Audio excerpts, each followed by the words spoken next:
नमस्ते, Cipla breathe free में आपका स्वागत है।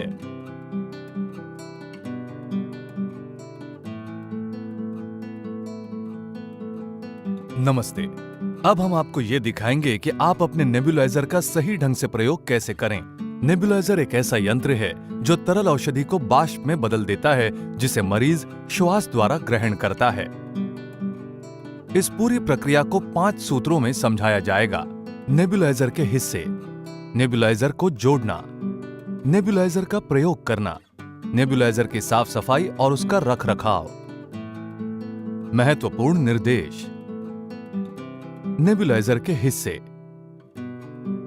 नेबुलाइजर में एक कंप्रेसर और 2 अलग किट्स होते हैं, एडल्ट किट यानी वयस्कों का किट और पीडियाट्रिक किट यानी बच्चों का किट। कंप्रेसर में एक filter, power switch, power cord, air outlet, air opening और रबर पैड्स होते हैं।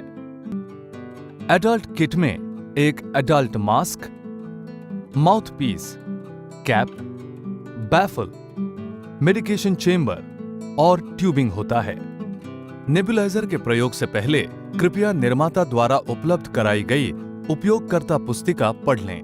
अब हम आपको ये दिखाएंगे कि आप अपने नेबुलाइजर को असेंबल कैसे करें। कंप्रेसर को किसी मजबूत सतह पर ऐसे रखें कि रबर पैड्स उस पर स्थिर रहें। कृपया कंप्रेसर को इस तरीके से न रखें, यानी खड़ी स्थिति में, और कंप्रेसर को कभी भी मुलायम सतहों पर न रखें, जैसे मरीज की गोद में या बिछावन या पलंग के ऊपर, क्योंकि इससे हवा की सुराखें बंद हो सकती हैं। पावर कॉर्ड को पावर सॉकेट में लगाएं। नेबुलाइजर ट्यूबिंग के एक छोर को कंप्रेसर के एयर आउटलेट से जोड़ें। मेडिकेशन चेंबर का कैप खोलें और ये जांचें कि बैफल अपनी जगह पर स्थित है।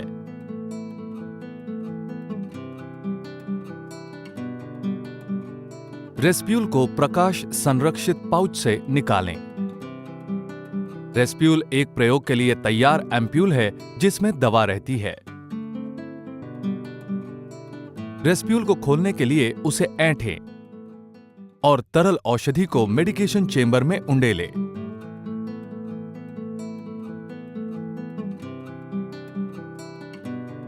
कैप फिर से लगा दें। तरल औषधि की मात्रा 2 से 5 मिलीलीटर के बीच होनी चाहिए। इस तरीके से माउथपीस को मेडिकेशन चेंबर के कैप से जोड़ें। जब मरीज बेहोशी की दशा में हो या माउथपीस को आराम से न पकड़ सके, तो माउथपीस के बजाय मास्क बेहतर रहता है। नेबुलाइजर ट्यूबिंग के दूसरे छोर को मेडिकेशन चेंबर के निचले हिस्से से जोड़ दें। अब नेबुलाइजर प्रयोग के लिए तैयार है। नेबुलाइजर का प्रयोग।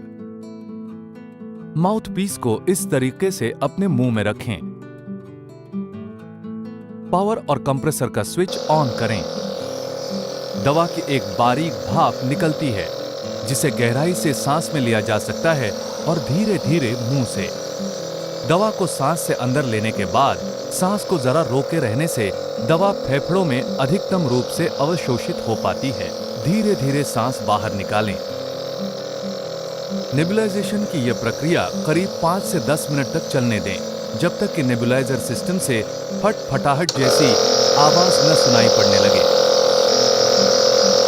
उसके 1 मिनट बाद कंप्रेसर का स्विच ऑफ कर दें। मेडिकेशन चेंबर में तरल औषधि की थोड़ी मात्रा हमेशा बची रहेगी। उसे फेंक दें।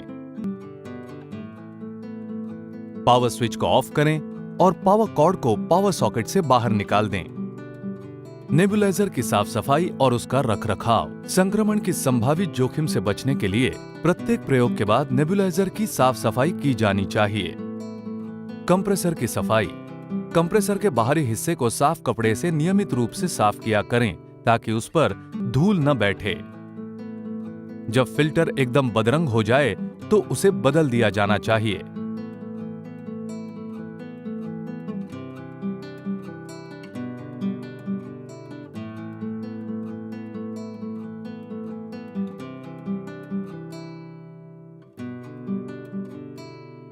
नेबुलाइजर किट को साफ करना। सफाई के लिए ट्यूबिंग को हटा दें। माउथपीस या मास्क को मेडिकेशन चेंबर के कैप से अलग कर दें। कैप को घड़ी की उल्टी दिशा में घुमाते हुए कैप खोलें और बैफल को हटा दें। ट्यूबिंग को छोड़कर बाकी सभी वस्तुओं को गुनगुने पानी या किसी मृदुल डिटर्जेंट घोल से धो दें। डिटर्जेंट के बचे खुचे अवशेष को हटाने के लिए गुनगुने पानी में धो डालें।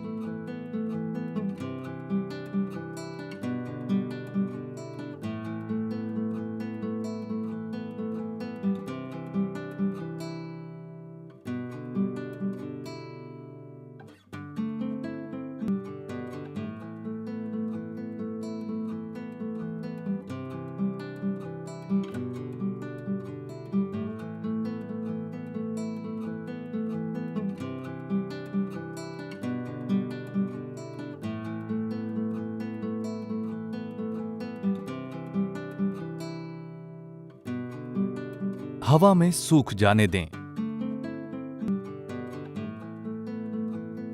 ट्यूबिंग की सफाई। ट्यूबिंग की बाहरी सतह को नियमित रूप से पोंछकर उसे धूल से मुक्त रखें। यदि ट्यूबिंग में आपको तरल बूंदें दिखाई पड़ें तो ट्यूबिंग को कंप्रेसर के आउटलेट से संयोजित करें। कंप्रेसर को स्विच ऑन करें और कुछ सेकंड तक ट्यूबिंग से हवा फूंकें। नेबुलाइजर किट को कीटाणु रहित करना। नेबुलाइजर किट को हर रोज कीटाणु रहित किया जाना चाहिए। एक स्वच्छ कंटेनर में सभी सह उपकरणों को ट्यूबिंग को छोड़कर 30 मिनट तक डुबाकर रखें। व्यावसायिक रूप से उपलब्ध किसी औषधीय कीटाणुनाशक में अथवा किसी मृदुल डिटर्जेंट में अथवा सिरके के घोल में 1 हिस्सा सफेद सिरका और 3 हिस्सा गुनगुना पानी। साफ हाथों से सह उपकरणों को बाहर निकालें और गुनगुने पानी से धो दें।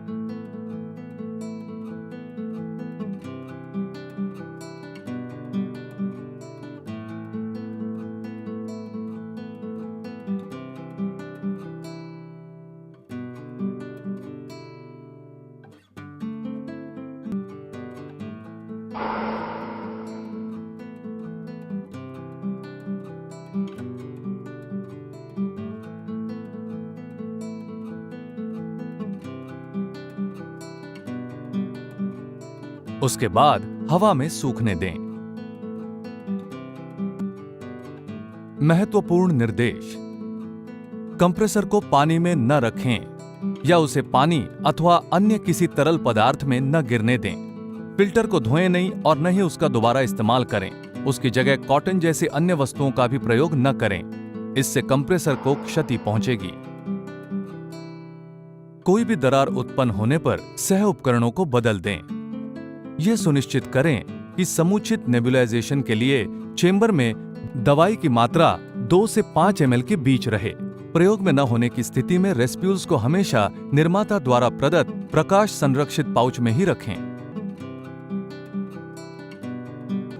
ब्रीथ फ्री, सिप्ला का एक प्रयास।